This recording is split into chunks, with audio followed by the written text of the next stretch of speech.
Moments after the Jimi Hendrix Experience reduced the stage to ashes at the Monterey Pop Festival in 1967, it was clear that Jimi's incendiary guitar playing had finally converted the American audience to his electric vision.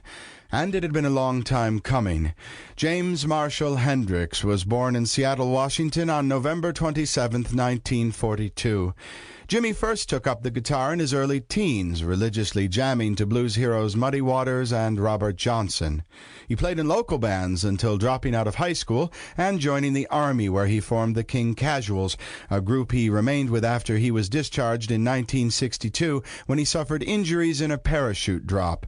For the next 4 years, Jimi cut his teeth backing the likes of Little Richard, Sam Cooke, and Curtis Mayfield, until forming Jimmy James and the Blue Flames. In July of 1966, while jamming in Greenwich Village, Jimi's sensational act caught the attention of Chas Chandler, then the bassist for British Invasion biggies The Animals. Chandler convinced Jimi to move to England and try his luck there. Employing the talents of session-man bassist Noel Redding and drummer Mitch Mitchell, the Jimi Hendrix Experience debuted at the Paris Olympia.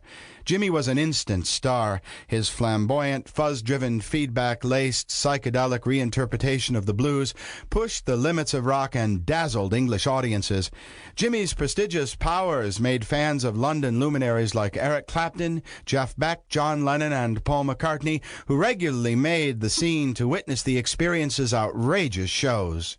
Hendrix had truly conquered England, and it was time to return to America and convert its blossoming youth culture. The Monterey Pop Festival in June of 1967 was set to be rock and roll's ultimate showcase and the virtual centerpiece of the Summer of Love. At Paul McCartney's insistence, the Experience immediately was booked to play. Hitting the stage after a breathy introduction by Rolling Stone Brian Jones, the Experience went into overdrive.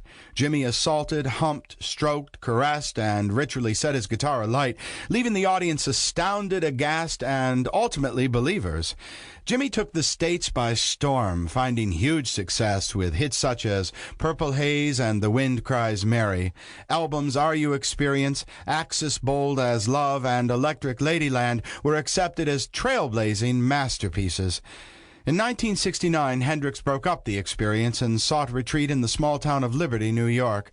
Reunited with an old Army buddy, Billy Cox on bass and Mitch Mitchell on drums, Hendrix appeared that year at Newport and later closed 1969's Woodstock Festival with an esoteric counterculture rendition of the Star-Spangled Banner. It was evident that Hendrix's most innovative material was yet to come. Sadly, Jimi Hendrix's brief, majestic career ended on September 18th, when he suffocated on his own vomit as a result of acute barbiturate intoxication. He was only 27 years old.